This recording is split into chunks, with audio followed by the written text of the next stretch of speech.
This is Startup Biz Coach Radio, formerly known as Mornings with Terry, and we're empowering entrepreneurs right from the start.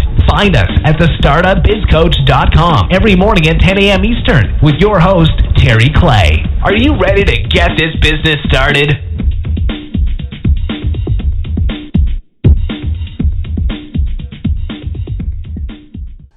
Hey, this is Terry Clay, and I am back with another episode of the Startup Biz Coach Radio. Hey, this is Terry Clay, and I am back with another episode of the Startup Biz Coach Radio. Yeah.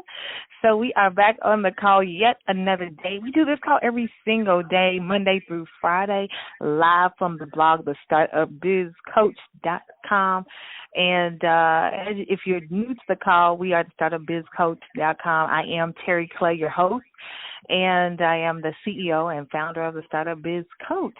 And we are empowering entrepreneurs right from the very start. So what we do on Monday through Thursday, we interview extremely successful entrepreneurs, and we get their input on business and entrepreneurship. And then on Fridays, we do I'm the host, but I'll do a blog. Last week, for example, we did a topic on blogging, actually. So we do different topics. We may do videos or video marketing, just some kind of way to get some tips on growing your business. But like I said, we have a guest, as we do every Monday through Thursday. And as we do on the Startup Biz Coach Radio, we allow our guests to introduce themselves. So please tell us who you are and what do you do. Good morning. I'm DJ Rutherford, better known as the Lady Leader. And I am, among other things, someone that encourages, embraces, and celebrates leaders. It is my responsibility, I feel, to impact leaders so that as we go forth in this great world of entrepreneurship, that we go forth in excellence. And it doesn't matter the size of your business, it's the quality of what you're presenting. All right. Yeah, that's what it's all about, the quality. And so I guess as some of the startup people on this call, the listeners, are kind of new to business, and what does it take actually to be a good leader? I believe to be a good leader, you need to hear what others do not. You need to hear what's going on in this business world. And you cannot become consumed or conflicted with what others are stating. Because if you have a business, if you have a dream, if you have a vision, and you know that it's implanted in you, these are some things that you must do. You can't allow yourself to be swayed. You can't expect someone else to do what's in place in your hands that the manner that you should. That's why I say we need an A-team, people that are accountable and accessible, because we do need help. But the person that helps you must be someone that's accountable, that you can go to and they can give you a realistic answer. Not someone that always says yes to you, but someone that listens to you and accessible. In a business, you must be accessible. Having someone on the team that's absent does not help. You need to be accessible.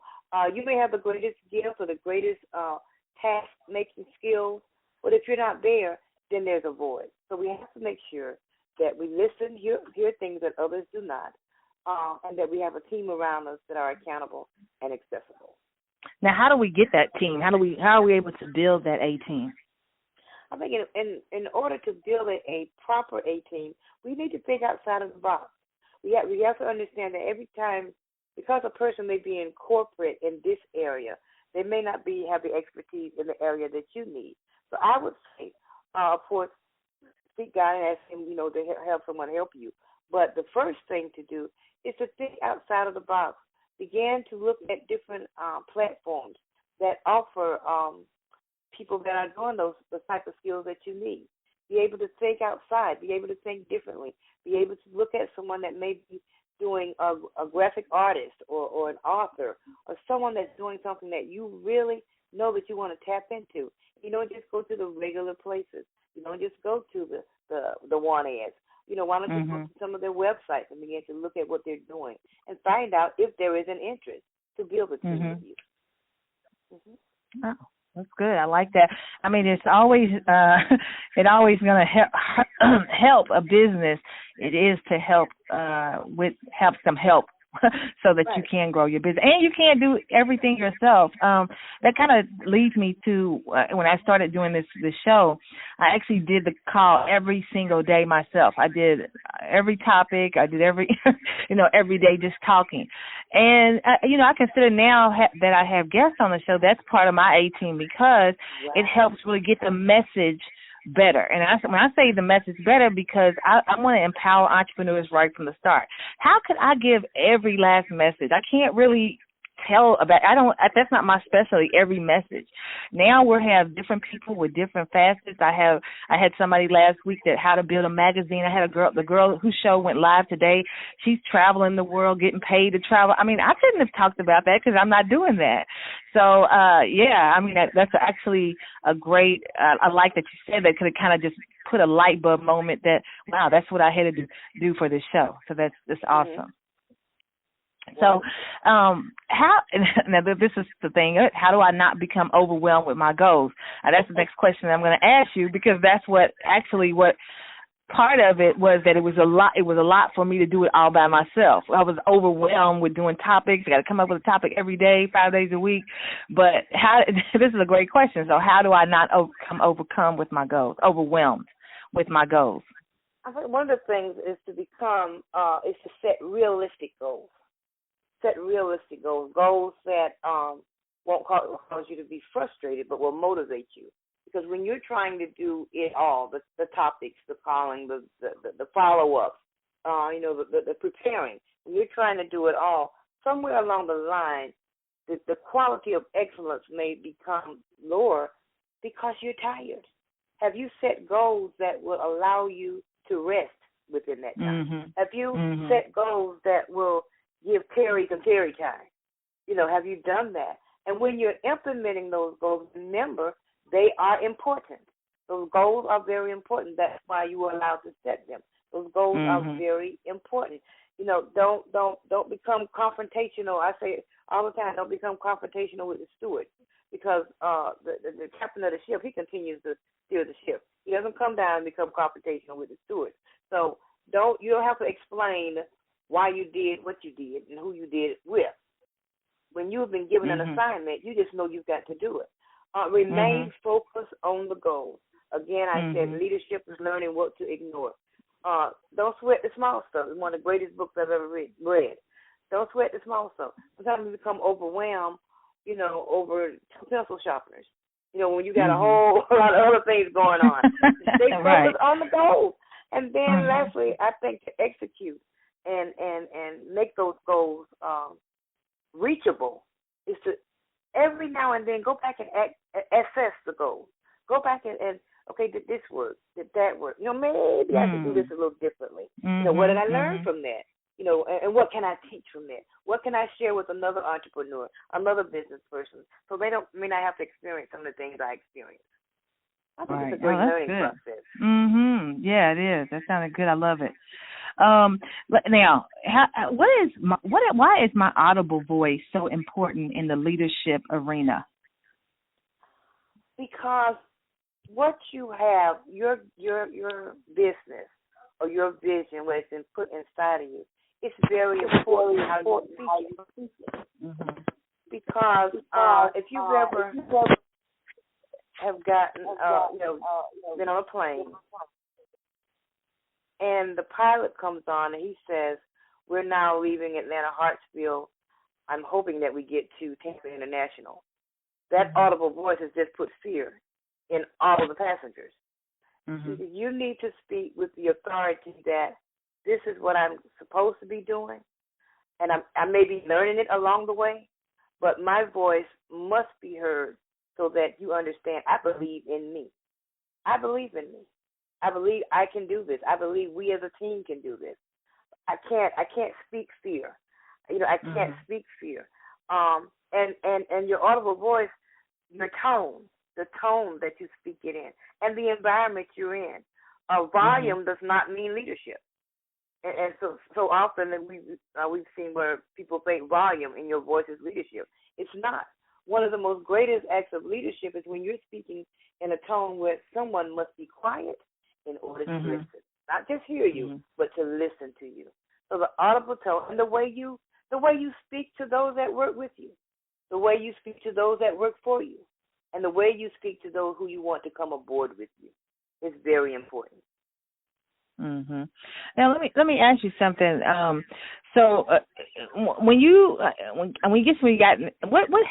did you get to the point where you started helping people become leaders?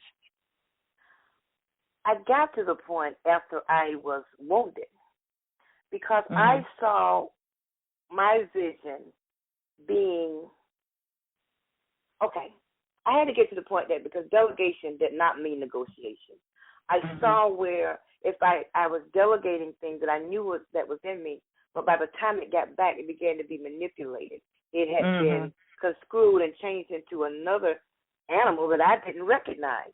And I'm like, surely this is happening to more than me. So I got to that point by being watchful of those who persist to stray me from my vision. Those who say, well, good girl, you can do it this way. Have you tried this? This is not what I'm supposed to do. It's not what I'm supposed to do. So I began to share with leaders that your vision enters when you enter. And the fragrance of your vision should remain when you exit. I say it like this, they should have a satellite moment. You know, when you walk out of the room, they should be saying, have you seen her? Have you seen her? You know, who was that? What did she invoke? And I learned by learning to trust and believe in the vision. I couldn't expect someone else to, Terry, if I didn't. You know, I couldn't have that. I couldn't have that. So it came through wounds, but it was great lessons, excellent lessons.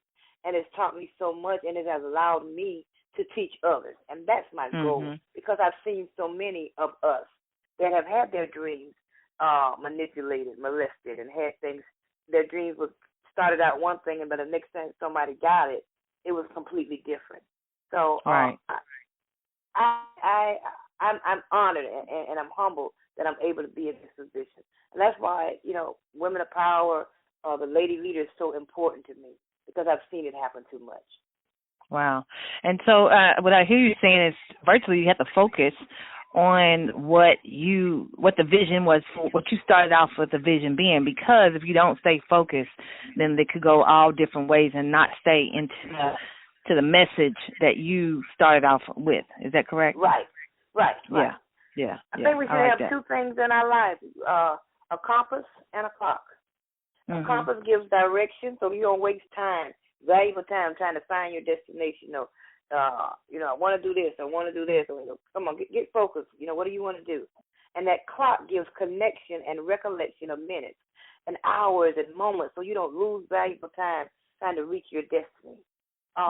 Procrastination causes frustration in any business, in any area. Create yourself a visible schedule.